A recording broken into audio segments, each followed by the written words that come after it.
السلام علیکم ناظرین، آپ دیکھ رہے ہیں پروگرام ٹوڈے ود اعظم منیر خان۔ آج کل بارشوں کی وجہ سے کراچی اور سندھ کے دیگر علاقوں میں اور بلوچستان میں سیلاب کی صورتحال ہے۔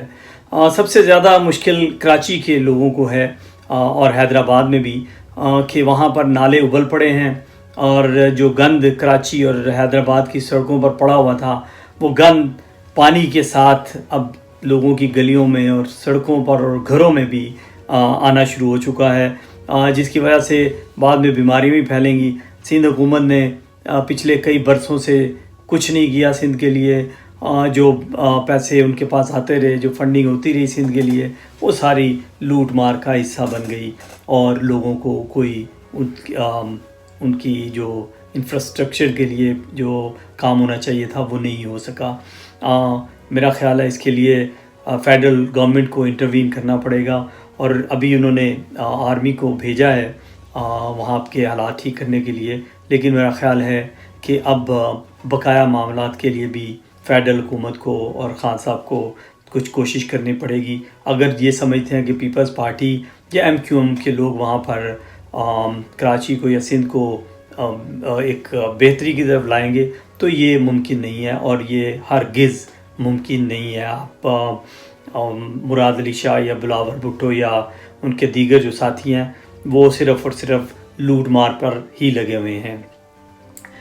دوسری طرف پچھلے دنوں شاہد خاقان عباسی، جو پاکستان کے سابقہ وزیر اعظم بھی رہ چکے ہیں، بہت بری بات کی انہوں نے اسمبلی کے اندر۔ اسمبلی جو 22-23 کروڑ عوام کی نمائندگی کرتی ہے، اور وہاں کے جو نمائندے ہیں ان کو جو لیڈ کرتا ہے وہ وہاں کا اسپیکر ہوتا ہے۔ ناظرین، اسپیکر کو خاقان عباسی نے کہا کہ آپ بکواس بند کریں، جو ایک بہت نامناسب رویہ تھا۔ میرا خیال ہے کہ خاقان صاحب کو اسپیکر سے بھی اور قوم سے بھی معافی مانگنی چاہیے۔ اس کے علاوہ دیکھیں، وہ وزیر اعظم رہ چکے ہیں، وہ ایک بہت بڑی پوسٹ پہ رہ چکے ہیں، تو ان کے منہ سے یہ الفاظ اچھے نہیں لگتے تھے۔ اگر ان کو کسی نے چور کہا تو ان کو یہ ہرگز نہیں کہنا چاہیے تھا کہ تمہارا باپ چور۔ ایک ذاتی اور ذاتیات کی حد تک رہیں، لوگوں کو اپنے دوسروں کے گھروں پر ان کی ماں باپ یا بیوی بیٹی بچوں کے اوپر نہیں جانا چاہیے۔ ہو سکتا ہے ان کو بیچاروں کو پتہ ہی نہ ہو سیاستدان کیا کر رہے ہیں، اور اگر پتہ بھی ہے تو صرف اور صرف میرا خیال ہے کہ اسمبلی کے اندر آپ رہیں، اور کسی کو اگر آپ نے کرٹیسائز کرنا ہے تو اس کے بہت بہتر الفاظ بھی ہیں جن سے آپ ان کو کرٹیسائز کر سکتے ہیں۔ تو خاقان عباسی صاحب، مجھے آپ سے امید نہیں تھی کہ آپ نے صرف اپنے ایک لیڈر نواز شریف کو خوش کرنے کے لیے اتنا بڑا اسٹیپ لیا اور ایک غیر مناسب رویہ اختیار کیا اور بات کی۔ نواز شریف صاحب کے بارے میں یہ ہے کہ وہ ان کی کچھ تصاویر سوشل میڈیا پر آئیں جس میں وہ واک کر رہے ہیں اپنے بیٹے کے ساتھ یا کافی پی رہے ہیں اپنی فیملی کے ممبرز کے ساتھ، تو اس میں کوئی بہت بڑی بری بات نہیں ہے۔ کوئی بھی بیمار آدمی واک بھی کر سکتا ہے اور ایکسرسائز بھی کر سکتا ہے اور گھر والوں کے ساتھ کہیں آ جا بھی سکتا ہے۔ اس کے لیے PTI کو یا پھر جو ان کے اگینسٹ لوگ ہیں ان کو اتنا غصہ یا اتنا شور اور واویلا نہیں مچانا چاہیے۔ باقی یہ ہے کہ اگر نواز شریف صاحب باہر گئے ہیں اور خیر جو ان کا ایک رویہ اس کو استعمال کیا، جیسے میں سمجھتا ہوں کہ ان کے اوپر یہ الزام ہے کہ وہ جو ان کی رپورٹس ہیں وہ ٹھیک نہیں تھیں، اور انہوں نے وہ دھوکہ دہی سے رپورٹیں بنوائیں۔ جہاں ان کے ٹیسٹ ہوتے تھے وہاں پر آتا ہے پنجاب گورنمنٹ کو چاہیے تھا کہ ان کی ساری رپورٹس اور جہاں سے وہ ان کا سارا ٹیسٹ ہو رہے ہیں وہاں سے سب جگہوں سے وہ پراپر رپورٹس لے کے اور اس کا غور کرتے۔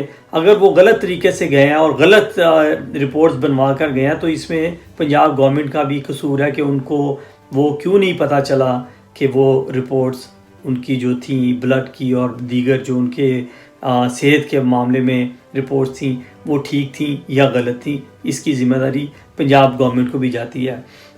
وزیر اعظم عمران خان صاحب نے اس بات کا بھی تہیہ کیا ہے کہ میں نہ تو اب ان کو کبھی بھی نہیں NRO دوں گا اور ان کو میں واپس بھی لاؤں گا۔ عمران خان صاحب نے اس بات کا اعادہ پھر کیا ہے اور بڑی جذباتی انداز میں اور بڑا فرملی اور اسٹرانگلی یہ کہا ہے کہ میں ان کو NRO نہیں دوں گا۔ NRO وہ کہتے ہیں کہ ہم NRO مانگ نہیں رہے، لیکن خان صاحب کہہ رہے ہیں کہ وہ NRO مانگتے ہیں۔ خان صاحب حکومت میں ان کو زیادہ پتہ ہوگا۔ اگر وہ این آر او مانگتے ہیں تو خان صاحب کو واقعی این آر او نہیں دینا چاہیے۔ باقی اگر وہ ان کی جو سزائیں ہیں وہ اگر ان پہ جو کیسز ہیں وہ ان کا آ کر سامنا کرنا چاہیے۔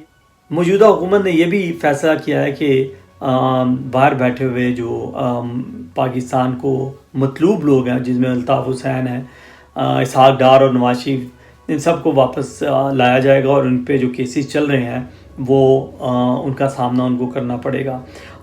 خواتین حضرات، یہ کیسز وہ ہیں جو عمران خان نے نہیں کیے، یہ وہ کیسز ہیں جو پیپلز پارٹی اور نون لیگ وغیرہ نے آپس میں ایک دوسرے کے اوپر کر رکھے ہیں، جن پر اب وہ عدالتوں میں اس پہ کام ہو رہا ہے اور عدالتیں اس کا فیصلہ دیں گی۔ ان سب کو آ کر اپنے کیسز کا سامنا کرنا چاہیے، اور اگر انہوں نے واقعی دولت لوٹی ہے تو وہ بھی واپس کرنی چاہیے، اور قوم کو بتانا چاہیے، قوم کو پتہ ہونا چاہیے کہ ان میں سے کون ٹھیک ہے اور کون غلط ہے اور کن کو سزائیں ہوئی ہیں۔ دوسری طرف اگر میں یہ دیکھوں ناظرین کہ پچھلے 2 سال میں موجودہ حکومت نے کیا کیا، تو یہ ایک بہت اہم بات ہے کہ 2 سال میں جو انہوں نے کیا وہ پچھلے 30-35 سال کی جو حکومتوں نے معاشی اعتبار سے کیا یا ملک کے انفراسٹرکچر کے لیے کیا، تو وہ اس سے قدرے بہتر تھا۔ بہت کچھ نہیں ہو سکا لیکن قدرے خواتین حضرات بہتر تھا۔ عمران خان صاحب جب الیکشن میں آئے اور انہوں نے الیکشن لڑا تو وہ فرماتے تھے کہ میں کشکول نہیں اٹھاؤں گا، بھیک نہیں مانگوں گا، کہیں نہیں جاؤں گا، لیکن حالات ایسے تھے کہ ان کو بھاگ دوڑ کر کے امداد اور قرضے لینے پڑے۔ بہرحال ملک کی معاشی حالت بہتر کرنے کے لیے یہ سب کچھ ان کو کرنا پڑا۔ اب اگر لوگ کہتے ہیں ان کے اگینسٹ جو ہیں کہ انہوں نے کہا تھا میں کچھ کول نہیں اٹھاؤں گا، میں قرضے نہیں لوں گا، تو وہ ان کی مجبوری تھی۔ شاید اس وقت ان کو یہ نہیں پتہ تھا کہ ملک کے جو اندر کے خزانے کے حالات ہیں وہ کیسے ہیں۔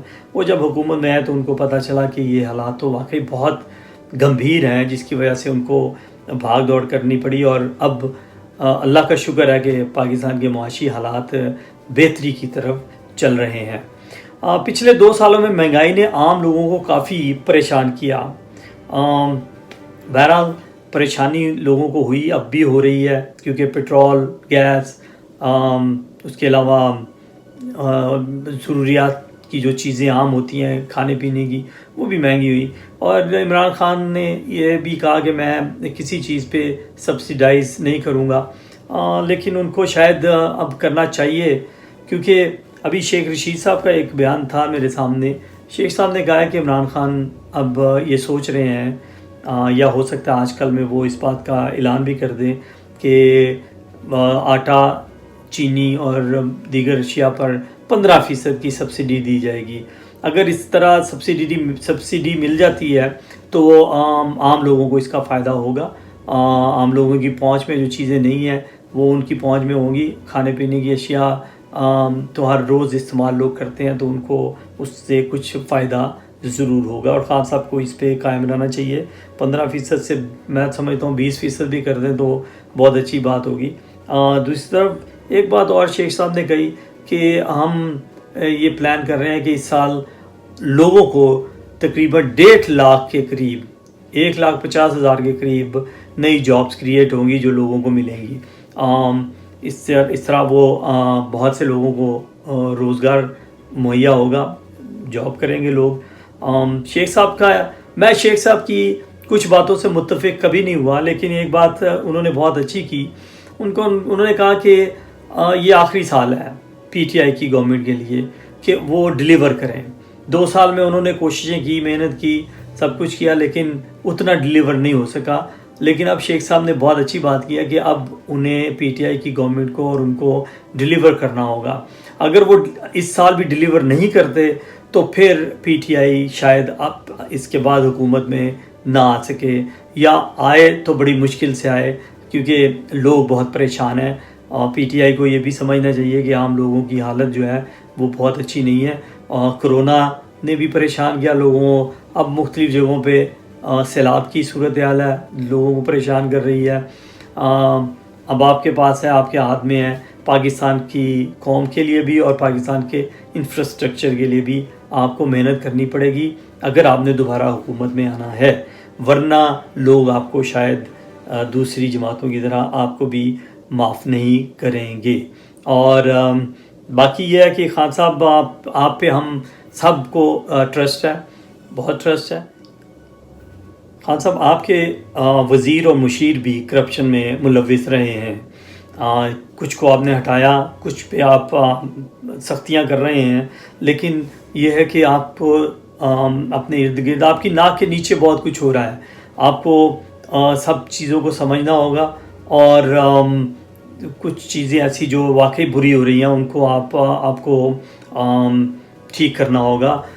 خاص طور پر پاکستان کے تقریباً تمام اداروں میں کرپشن چل رہی ہے، لوگ پریشان ہیں، جن کو کسی ادارے میں کام پڑتا ہے وہ رشوت کے بغیر کام نہیں ہو رہا۔ اس طرح کی اور بھی خرافات موجود ہیں پاکستان میں۔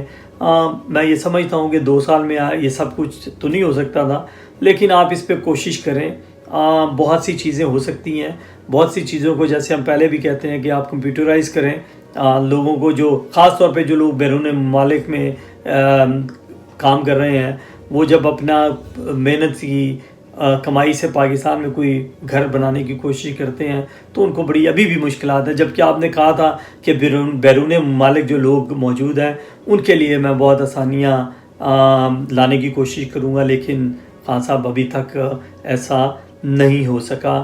آپ سے یہ التماس ہے، ہم سب آپ کے ساتھ ہیں، قوم بھی آپ کے ساتھ ہے ابھی تک، تو آپ کو چاہیے کہ آپ لوگوں کے لیے آسانیاں لائیں اور نئے قوانین بھی لے کے آئیں، تاکہ خاص طور پہ پھر میں یہی کہوں گا کہ کرپشن نے پاکستان کی جڑوں کو کھوکھلا کیا ہے۔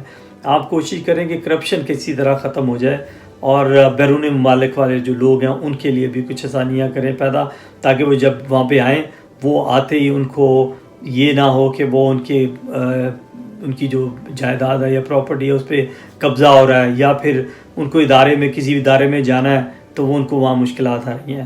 امید ہے کہ آپ ان سب معاملات کو دیکھیں گے اور بہتر لوگوں کو سامنے لائیں گے۔